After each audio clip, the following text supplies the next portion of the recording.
오늘 마가복음 6장 보겠습니다. 마가복음 6장 1절부터 6절까지요. 마가복음 6장 1절부터 6절까지. 예수께서 그 길을 떠나사 고향으로 가시니 제자들도 따르니라. 안식일이 되어 회당에서 가르치시니 많은 사람이 듣고 놀라 이르되 이 사람이 어디서 이런 것을 얻었느냐? 이 사람이 받은 지혜와 그 손으로 이루어지는 이런 권능이 어찌 됨이냐? 이 사람이 마리아의 아들 목수가 아니냐? 야고보와 요셉과 유다와 시몬의 형제가 아니냐? 그 누이들이 우리와 함께 여기 있지 아니하냐 하고 예수를 배척한지라. 예수께서 그들에게 이르시되 선지자가 자기 고향과 자기 친척과 자기 집 외에서는 존경을 받지 못함이 없느니라 하시며 거기서는 아무 권능도 행하실 수 없어 다만 소수의 병자에게 안수하여 고치실 뿐이었고 그들이 믿지 않음을 이상히 여기셨더라. 아멘. 오늘 마가복음 6장 1절부터 6절까지 말씀을 좀 살피겠습니다. 그동안 예수님의 봉사의 중심지는 가버나움이었어요. 가버나움에서 예수님께서 집중적으로 봉사를 하시고 이곳에서 놀라운 일들을 행하셨는데 우리가 5장에서 살폈어요. 죽은 야이로의 딸을 살리시고 그 다음에 12년 동안 혈루증으로 고생하던 여인을 치료하셨어요. 그러니까 가버나움 동네의 예수님은 완전한 영웅이었고 스타였어요. 근데 오늘 1절 보면은 예수께서 그 길을 떠나사 고향으로 가시니 제자들도 따르니라. 여기 그 길을 떠나서 할 때 거기가 가버나움 동네다. 그러면 고향으로 가시니 제자들도 따르니라 할 때 이 고향은 나사렛이. 나사렛에 이제 가셨는데 왜 갑자기 고향으로 가셨을까? 우리는 잘 몰라요, 내용은. 고향 생각이 났는지, 가서 좀, 쉬고 싶었는지, 그 다음에 가버나움에서 행했던 일들을 자기 고향 사람들에게 도움을 주기를 원했는지, 우리는 잘 모릅니다. 근데 문제는 6장 1절부터 6절까지 연결되는 내용 가운데 고향에 갔는데 3절에 보면은 3절 마지막에 뭐가 나와요? 예수를 배척한지라. 그래서 다른 동네 사람들은 배척하고 다른 동네 사람들은 믿지 않고 다른 동네 사람들은 받아들이지 않아도 최소한 어릴 때부터 함께 지냈던 그 고향 사람들은 예수님을 잘 받아들여야 되는 거예요. 우리가 남이가 하면서 예? 우리가 남이가 하면서 잘 예수님의 말씀과 그의 삶을 이해하고 또 다른 데서 피곤하고 지치고 배척당했던 것들이 고향에 와서 회복되도록 그렇게 해야 할 것입니다. 그런데 오히려 그들은 예수를 배척한지라. 일어나지 말아야 할 일들이 일어났고 일어나지 않았으면 하는 아쉬움을 우리에게 주는 그러한 그 모습, 그러한 장면, 그러한 표현이 예수를 배척한지라. 그러다 보니까 그 결과가 뭐냐? 5절에 거기서는 아무 권능도 행하실 수 없어 다만 소수의 병자에게 안수하여 고치실 뿐이었고 예수님의 반응은 6절에 저희가 믿지 않음을 이상히 여기셨더라. 예수님이 그 바쁜 분이 그 스케줄이 꽉 찬 분이 그래도 스스로 생각해서 고향을 찾았는데 너무나 소중한 기회, 천재일우의 기회, 이 황금 같은 소중한 기회를 고향 사람들은 다 놓쳐버렸어요. 그리고 그곳에 능력을 행하실 수 없었다. 주님이 오셨음에도 불구하고, 주님이 함께 하셨음에도 불구하고 그들은 기회를 상실했습니다. 이런 모습을 보면서 오늘 우리 개인과 우리 가정과 우리 교회에 살아계신 하나님의 권능이 어떤 때 나타나지 않는 이유가 무엇일까? 왜 어떤 때는 다른 사람에게는 또 다른 교회에는 엄청난 능력과 역사와 변화와 부흥이 일어나는데 우리들 개인과 우리 삶에 있어서 우리가 그렇게 기대하는 일들이 일어나지 않는 근본적인 이유가 무엇일까 하는 것을 우리가 이 본문을 들여다보면 우리에게 알려주는 내용들이 있습니다. 우선 나사렛 사람들이 하나님의 아들의 권능의 역사를 경험하지 못했던 첫 번째 이유는 2절이요. 호기심 그 이상을 추구하지 않았습니다. 2절에 보면은 안식일이 되어 회당에서 가르치시니. 자, 사람들의 반응은요? 많은 사람이 듣고 놀라 이르되 이 사람이 어디서 이런 것을 얻었느냐? 이 사람이 받은 지혜와 그 손으로 이루어지는 이런 권능이 어찌 됨이냐? 이것은 예수님의 그 역사를 보면서 놀랐고 호기심을 가졌어요. 도대체 이 사람의 지혜가 어디서 왔지? 이 사람이 어떻게 이런 권능을 행하지? 무엇은 가졌다고요? 호기심은 가졌어요. 그들을 예수님을 잘 압니다. 고향 사람들이니까. 다른 사람들은 성장한 다음에 함께 지낼 때는 잘 몰라요. 그러나 고향에서 함께 자랄 때는 모든 것이 다 드러납니다. 속속들이 다 잘 알 수가 있습니다. 그래서 예수의 지혜와 권능을 보고 그들은 말문이 막혔어요. 왜냐하면 그들이 함께 자랄 때는 이 정도는 아니었다 그거예요. 예? 어쩌면 조금 탁월했을 수도 있어요. 조금 그들과 달랐을 수도 있습니다. 그런데 그들이 놀라서 말문이 막힐 정도로 압도당하지는 않았는데 그들이 오랜만에 찾아온 예수님의 모습은 너무나 달랐습니다. 거기다가 이제 가버나움에서 그 가까운 가버나움 동네에서 예수님이 행하셨던 일들이 가르쳤던 내용들이 그들에게 또 알려졌을 거예요. 이런 지혜와 이런 권능이 어디서 났을까? 그렇다면 이제 어떻게 해야 되는 거예요?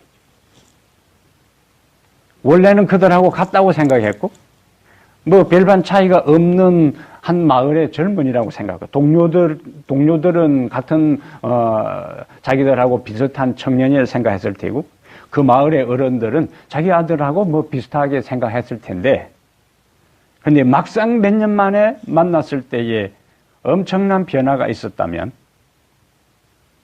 호기심과 이런 지혜와 이런 권능이 도대체 어디서 났지? 이 정도만 해서는 안 되는 거예요. 더 알아봐야 된다 그겠죠. 주변에 더 알아봐야 되는 거예요. 이 가르침이, 이 권능이 어디에서 왔는가? 그 다음에 이런 가르침의 내용이 그럼 도대체 우리가 어떻게 이 가르침을 받아들이고 내 삶에 적용해야 하는가? 이것들을 더 생각해 봐야 되는데 그들은 호기심만 가졌지 더 진지하게 찾고 탐구하지 않은데 그들의 문제가 있습니다. 그것은 우리가 말씀을 배워야지. 말씀을 배우면은 우리가 지혜롭게 인생을 살고 말씀을 배우면은 인생을 살아가는 능력을 얻고 말씀을 배우면은 오늘의 우리의 삶에 있어서 필요한 모든 문제를 해결할 수 있는 하늘의 은혜를 경험한다. 그 필요성을 느끼고 그 필요성을 아는 것하고 그 필요성을 알고 느낀 것으로 끝나는 것하고 그 다음 단계로 진행하는 것하고 동일하지 않다 하는 이야기입니다. 오랫동안 교회를 다니면서 진리에 대한 관심은 있지만은 그 진리를 더 깊이 알고 깨닫기 위해서 수고하고 애쓰지 않는다면 이 나사렛 사람들이 이 지혜와 이 권능이 어디서 온 것이지? 라는 호기심, 놀람으로 그친다면 아무 의미가 없다는 겁니다. 진리에 대한 감동, 진리에 대한 놀라움, 능력에 대한 그 목마름 그 자체만을 가지고는 절대로 우리의 삶의 변화가 찾아오지 않는다는 것을 우리가 여기서 알 수가 있습니다. 그래서 어떤 진리에 대한 목마름과 갈등이 있다면은 또 다른 사람이 경험하는 신앙적 체험을 부러워만 하지 말고 나도 그 신앙적 체험, 그 진리에 대한 깨달음을 얻기 위해서 더 간구하고 진리의 길에 더 한 단계 전진하는 그런 결심들이 우리에게 필요한 것입니다. 그렇지 않게 되면은 아무리 이전에는 진리에 대해서 놀라고 감동을 받고 목말라 했다 할지라도 그 단계에서만 머물러 있으면은 결국에 나사렛 이 동네 사람들처럼 예수를 배척하고 말아요. 신앙의 세계에는 중단이라는 게 없습니다. 끊임없이 어떤 형태든지 전진해야 되지, 전진하지 못하고 머뭇거리게 되면은 언젠가는 떠나게 된다는 게 이 나사렛 사람들의 모습 속에서 우리가 배울 수 있는 첫 번째 교훈이에요. 두 번째, 왜 이 사람들은 예수님의 권능을 행사하시는 것을 경험할 수 없었는가? 편견에 사로잡혔어요. 편견에. 3절 한번 보세요. 3절에 보면은 이 사람이 마리아의 아들 목수가 아니냐. 예? 지혜를 보고 놀라고 권능을 행하는 것을 보고 말문이 막혔지만은 결국에 그들에게 있어서는 예수가 어떤 모습으로 비춰진 거예요? 마리아의 아들 목수가 아니냐. 그 다음에 그 형제들, 4명의 형제들을 나이라 하고, 그 다음에 그 여동생이 우리와 함께 여기 있지 아니하냐. 나사렛은 별로 유명하지 않은 자그마한 동네. 어떤 재료에 보면은 이 나사렛은 인구를 산술적으로 계산해 보면은 연대하고 고대에 한 500명 정도 되는 조그만 마을이었을 것이다. 우리가 어제 살핀 것처럼 요한복음 1장 46절에 나다나엘이 뭐라고 이야기했다고요? 나사렛에서 무슨 선한 것이 날 수 있겠는가? 그러니까 주변 사람들도 하찮게 평가했고 나사렛 사람들 스스로도 우리가 사는 이 동네에는 인물다운 인물이 나올 수가 없다. 스스로 그렇게 선을 그어놓고 있었어요.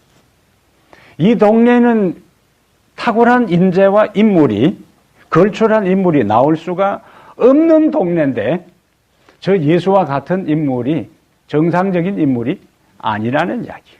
왜냐하면 역사적으로 이 나사렛에서 그런 인물이 난 적이 없다고 스스로 한계를 정해놓고 있는 것입니다. 그런데 예수님께서 그 고향 마을 회당에서 설교한 다음에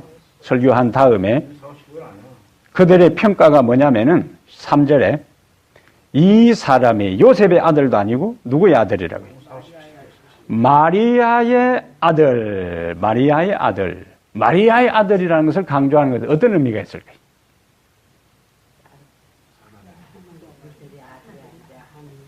요셉의 아들이라 말하지 않고 마리아의 아들. 예, 신분 자체가 내세울 만한 신분이 아니라는 거예요.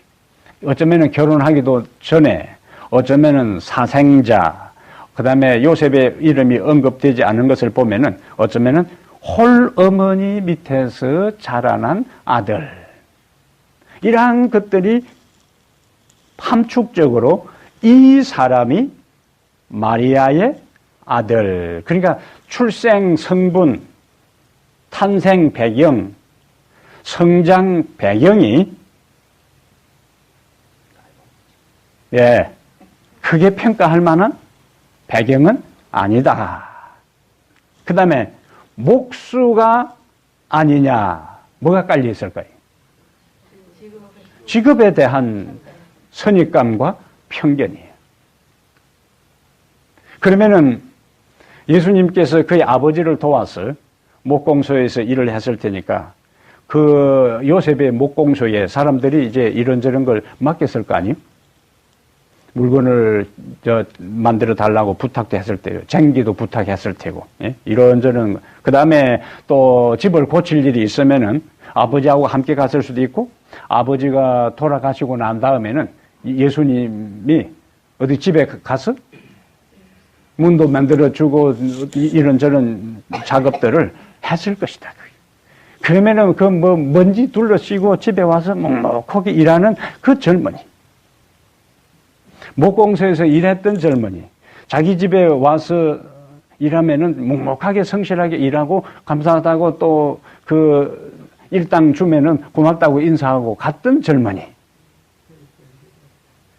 그렇잖아요. 그 다음에 어떤 사람들은 예수님하고 어릴 때부터 똑같이 자라오면서 나사렛 들판과 산을 돌아다니면서 뛰놀았던 그 젊은이들도 그 마을 회당에 예수님이 설교할 때에 앉아 있었을 것이다. 그래서 마리아의 아들, 그 다음에 목수가 아니냐.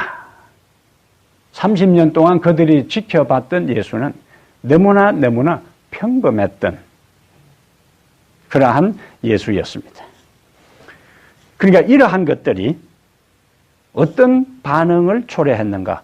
그들 스스로 이는 마리아의 아들 목수가 아니냐. 그 다음에 형제들 이야기도 합니다. 야고보, 요셉, 유다, 시몬의 형제가 아니냐. 그 누이들이 우리와 함께 여기 있지 아니하냐. 그 말은 한마디로 하면은 우리가 예수를 잘 안다 그 말이에요. 잘 아니까 더 이상 이 사람에 대해서는 알아볼 필요도 없다는 거예요. 성장 배경도 잘 알고 우리 집에 일식에 본 것도 알고 그 형제들도 잘 알고 그 형제들이 아직도 우리와 함께 살고, 그러니까 그가 이야기하는 것처럼 하나님의 아들이니 사람들이 믿고 따르는 것처럼 메시아가 아니라는 이야기. 무엇이 그와 같은 스스로의 결론을 내리게 했는가? 스스로 뭐 하라고요? 잘 안다. 스스로 잘 안다. 스스로 잘 아니까 더 이상 알아볼 필요도 없다. 그래서 마음을 닫고 마음의 결론을 내린 겁니다. 그래서 결국에 그를 감정적으로 배척하고 말았어요. 오늘 우리가 하나님의 말씀에 대한 태도, 진리에 대한 우리의 마음가짐, 자세들이 자칫 잘못하면은 나사렛에 살았던 이 사람들처럼, 특히 교회에 오랫동안 다녔던 사람일수록 나름대로 성경을 공부하고 배웠다고 생각할 때에 은연중에 말씀에 대한 거 이야기하면은 그거 다 아는 이야기, 그거 다 들은 이야기, 뭐 새로운 게 있겠냐. 이러한 태도와 자세는 나사렛 사람들의 태도와 자세와 하등에 다를 바가 없습니다. 진리에 대해서 항상 겸손한 자세를 가져야 된다는 거죠. 내가 많이 안다고 하는 그것은 아직도 모른다는 이야기. 많이 안다고 설치고 착각하는 사람은 아직도 모르는 게 많은 사람입니다. 진짜 많이 아는 사람은 끊임없이 자기의 모름을, 부족함을, 진짜 모르는 사람은 뭘 아는가? 자기가 많은 것을 알지 못한다는 사실을 아는 사람이 진짜 지혜로운 사람입니다.